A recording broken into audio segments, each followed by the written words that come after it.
औज़ुबिल्लाहि मिनश्शैतानिर्रजीम बिस्मिल्लाहिर्रहमानिर्रहीम अस्सलामु अलैकुम वरहमतुल्लाहि वबरकातुहू।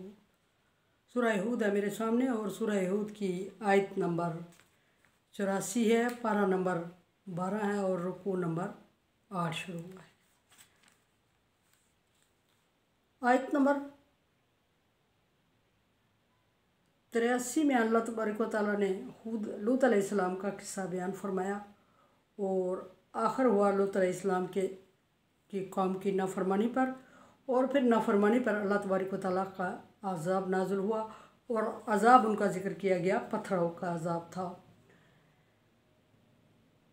अब देखते हैं कि अगले पैगंबर कौन थे और कहाँ किस बस्ती में आए और क्या हुक्म दिया और क्या उनके कौम और उनके दरमियान किस चीज़ पर मुज़ाकरात थे और क्या बुराई पाई जाती थी कौम में।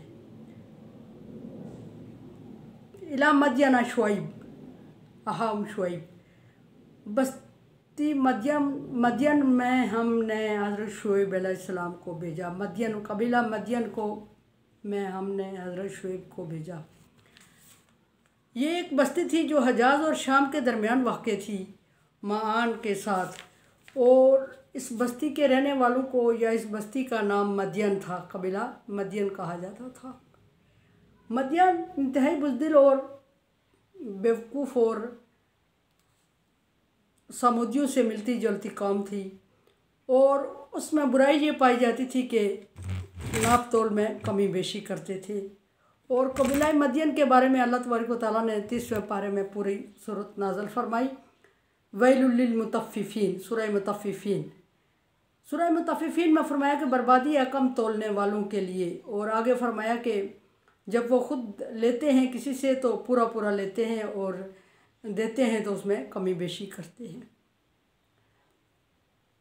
अब उनकी तरफ अल्लाह तबारक व तआला ने हज़रत शुएब अलैहिस्सलाम को भेजा। देखते हैं कि पहले मेरे ख्याल में थोड़ी सी डिटेल हो जाए कि जब उनकी तरफ शुएब अलैहिस्सलाम आए तो उनमें बुराइयां पाई जाती, नाप तोल में कमी बेशी और डकैती और राज़ानी की बुराइयां पाई जाती थी। हज़रत शुएब अलैहिस्सलाम उनमें आए तो उन्होंने हज़रत शुएब अलैहिस्सलाम ने सारे पैगंबरों की तरह अल्लाह तबारक व तआला के ख़ास हुक्म की तरफ उनकी तवज्जो दिलाई, और वो हुक्म था अल्लाह वहदहू ला शरीक की इबादत करो और अल्लाह तबारक व तआला के साथ किसी को शरीक ना ठहराओ। ये हुकूकुल्लाह बयान किया। हुकूकुल्लाह बयान करने के बाद हक़ुक़ुल इबाद की तरफ मुतवज्जे हुए तो जो उनमें बुराई पाई जाती थी वो बयान की, और वो थी नाप तोल में कमी बेशी और डकैती और राज़ानी की बुराई थी।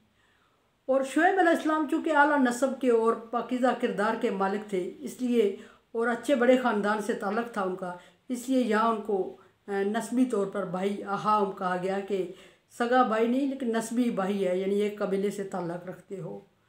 अल्लाह तबारक व तआला ने शुएब अलैहिस्सलाम को हुक्म दिया कि शुएब इनको इनकी बुराई से रोको और इन्हें अल्लाह की इबादत की तरफ लाओ। कबीला मदयन बड़ा खुशहाल और आसूदा कबीला था, और वाफर मिकदार में इनके पास अल्लाह तबारक व तआला का दिया हुआ रिज़्क़ मौजूद था, और वाफर मिकदार में इनके पास हर चीज़ अल्लाह तबारक व तआला की दी हुई वाफर मिकदार में मौजूद थी। लेकिन इनमें चूँकि बुरी आदत पाई जाती थी कि ये ज़रा बरा कुछ भी नाप तोल में कमी बेशी लेते वक्त पूरा लेते थे और देते वक्त कोई थोड़ा बहुत ही कमी बेशी कर लेते थे। गो के इस कमी बेशी से इनका बनता कुछ नहीं था, लेकिन चूँकि इनकी बुराई इन पर पड़ चुकी थी और अल्लाह तबारक व तआला की तरफ से इन पर आयद हो चुकी थी, सो वो करते थे। अब जब अल्लाह तबारक व तआला ने शुएब अलैहिस्सलाम को भेजा तो कौम सरकश थी, बागी थी, और बाज़ रवायात में ये भी है कि शुएब अलैहिस्सलाम की देखने की सलाहियत थोड़ी कम थी और कमज़ोर भी थे और पाकीज़ा किरदार के मालिक थे, अकेले थे, और अकेला बंदा पाकीज़ा किरदार का मालिक हो तो लोग उसको कमतर ही समझते हैं, बड़ा नहीं और सुथरा और अच्छे किरदार का उसको क्रेडिट नहीं दिया जाता, बल्कि उसको अकेला होने की वजह से एक कम ही समझा जाता है। कबीले में जब हज़रत शुएब अलैहिस्सलाम दावत देते हैं तो कबीले वालों ने हज़रत शुएब अलैहिस्सलाम को जो जवाब दिया वो ये था कि हम खाते पीते और बड़े लोग हैं और आसूदा हाल लोग हैं और तेरा हाल हमारे बराबर नहीं है, और तेरी बस्ती तेरे ख़ानदान वाले एक अच्छे और सुलझे हुए लोग हैं और हमें उनका एहतराम मलहूज़ रखना है। और तुझे हम बहुत मामूली समझते हैं। अगर तेरी ख़ानदान की इज़्ज़त का सवाल ना होता तो तुझे बस्ती से निकाल देते, पत्थर मार मार के हलाक कर देते तुझे, या फिर बस्ती से निकाल देते, या फिर ऐसा करते कि तुझे इस काम से बाज रखते और तू मज़ा चख लेता जो तू हमारे माबूदों को गालियाँ देता और हमारे काम में नुक्स निकालता है। हज़रत शुएब अलैहिस्सलाम ने उनसे फरमाया कि जब मुझे अल्लाह तबारक व तआला की तरफ से नबूवत और रसालत मिली हुई है और इतना बड़ा मनसब मिला हुआ है, और मतलब मेरा अपना किरदार भी तुम लोगों के सामने है और मैं अपने किरदार को तुम्हारे सामने रख के बात करता हूँ। ऐसा नहीं कि मैं तुम्हारे सामने सिर्फ कहता हूँ और करता नहीं हूँ। मेरे किरदार के बारे में तुम लोग गवाही दे सकते हो कि मेरा किरदार साफ़ है और जो मैं जिस तरफ मैं तुम्हें बुला रहा हूँ पहले मैं उस पर अमल बरा हूँ।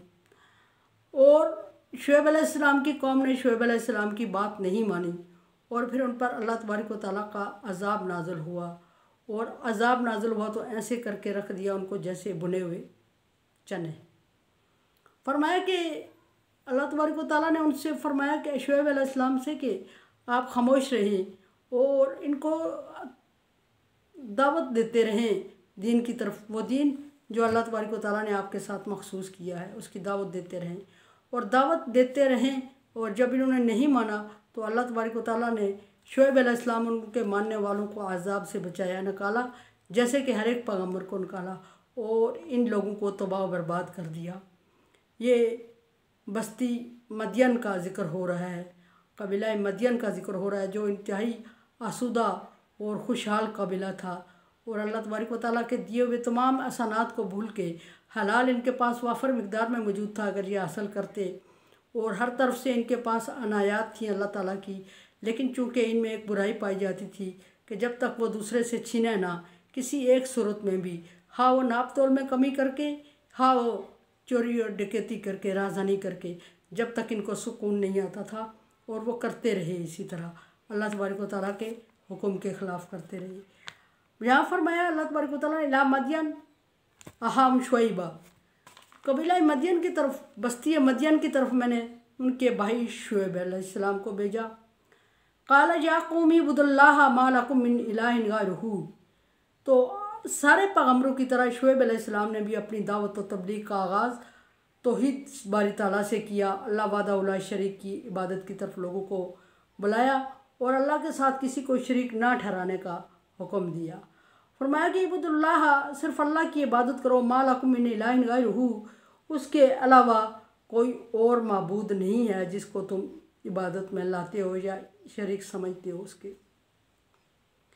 कबीले वालों ने आम लोगों की तरह आम पैगम्बरों समुदियों की तरह इस मदियन वालों ने भी शुएब अलैहिस्सलाम की दावत को ठुकराया और कहा कि हम अपने इतने माबूदों को, और वो माबूद जिनके हमारे बाप दादा पूजा पाठ करते थे, तेरे एक अनदेखे माबूद की वजह से या तेरी ज़ुबानी कलामी बातों की वजह से हम उसे छोड़ नहीं सकते, उन्हें छोड़ नहीं सकते।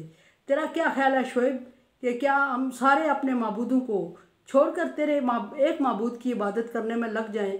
वो माबूद एक जिसको हमने देखा ही नहीं है, सिर्फ तो ज़ुबान से कह रहा है कि अल्लाह एक है और उसकी इबादत करो। हमें दिखा भी तो सही, सबूत भी हो, प्रूफ भी हो कि कैसे हम मान जाएं कि वो एक माबूद है जिसको शुएब मान रहा है और हम उसकी इबादत में लग जाएं जब वो हमने देखा नहीं है। शुएब अलैहिस्सलाम ने उनसे मुज़ाकरात करते हुए फरमाया कि तुम्हारे इतने माबूद हैं, इनमें बोलने पढ़ने लिखने चलने फिरने की सलाहियत ही नहीं है। तो उन्होंने कहा कि हम इनको सामने देख तो रहे हैं शुएब, तेरा माबूद हुआ है जिसको हम देख भी नहीं रहे हैं, और फिर ये कि तुम्हारी शरीयत, तुम्हारी किताब जो नाज़िल हुई है उसको हमें दिखाओ, हम बग़ैर प्रूफ के कैसे मान जाएं। जब शुएब अलैहिस्सलाम ने लिखे हुए सहीफ़े उनको दिखाए थे तो उन्होंने शुएब अलैहिस्सलाम को टार्चर करते हुए कहा था कि ये तो तू अपनी तरफ से भी लिख सकता है, और फिर तू अगर पैगम्बर था तो अल्लाह तबारक व तआला ने तुम्हें ख़ास मकाम क्यों नहीं दिया, स्टेटस क्यों नहीं दिया, तो इतना कमज़ोर और नईफ़ क्यों है, और तेरी आंखों की रोशनी मुकम्मल क्यों नहीं है, और तू फिर शाज़ोर और ताकतवर हमारे साथ क्यों नहीं है, हमारे बराबर क्यों नहीं है। ये सारे इल्ज़ामात थे जो पिछले पैगम्बरों पर भी सारे पैगम्बरों की कौमें लगा चुकी थीं और अब शुएब अलैहिस्सलाम पर भी यही इल्ज़ामात लग रहे थे। और शुएब अलैहिस्सलाम ने इनसे मुज़ाकरात करके जब बेबसी का इजहार किया था तो फिर अज़ाब नाज़िल। दूसरी बात, पहली बात फरमाई कि अल्लाह के सिवा कोई माबूद नहीं है और उसी की इबादत करो। दूसरी बात जो शुएब अलैहिस्सलाम ने फरमाई वो ये थी, वला तनकुसुल मिक्याल वल मीज़ान, नाप और तोल में कमी बेशी मत किया करो। ये बहुत बुरा फ़ेल है और अल्लाह तबारक व तआला का नापसंदीदा फ़ेल है और हक़ तलफ़ी है। जिससे तुम लेते हो तो उससे पूरा पूरा ले लेते हो, जिससे देते हो तो उसमें कमी बेशी कर लेते हो और ये हक़ तलफ़ी हो रही है। और अल्लाह तबारक व तआला हुकूकुल इबाद में हक़ तलफ़ी को माफ़ नहीं फरमाते। इन्नी अराकुम बि खैरिन व इन्नी अखाफु, मैं तुम्हें अच्छी और खुशहाल, इन्नी अराकुम बि खैर, मैं तुम्हें अच्छी और खुशहाल और आसूदा कौम की सूरत में देख रहा हूँ। यानी किसी किस्म की तंगी रिज़्क और किसी किस्म की तंगी और कशीदगी तेरे पास, आपके पास नहीं है, इस कौम के पास, लेकिन उसके बावजूद वो ज़रा ज़रा सी चीज़ों में बेईमानी कर रही है, ईमान को फ़रोख्त कर रही है। तो फिर अगर अल्लाह तबारक व तआला ने तुम्हें आसाइश दी है, आसूदगी दी है, तो होना ये चाहिए कि तुम्हें शुक्र अदा करना चाहिए और तुम्हें लोगों के देने में कुशादगी करनी चाहिए, हाथों को कुशादा रखना चाहिए। उसके बरक्स तुम लोग जब लोगों को दे रहे होते हो तो बहुत हाथों को बांध के रखते हो और कम देने की कोशिश करते हो, ज़रा बराबर भी कम हो तो करते ज़रूर थे, और जब लेते हो तो पूरा पूरा लेते हो।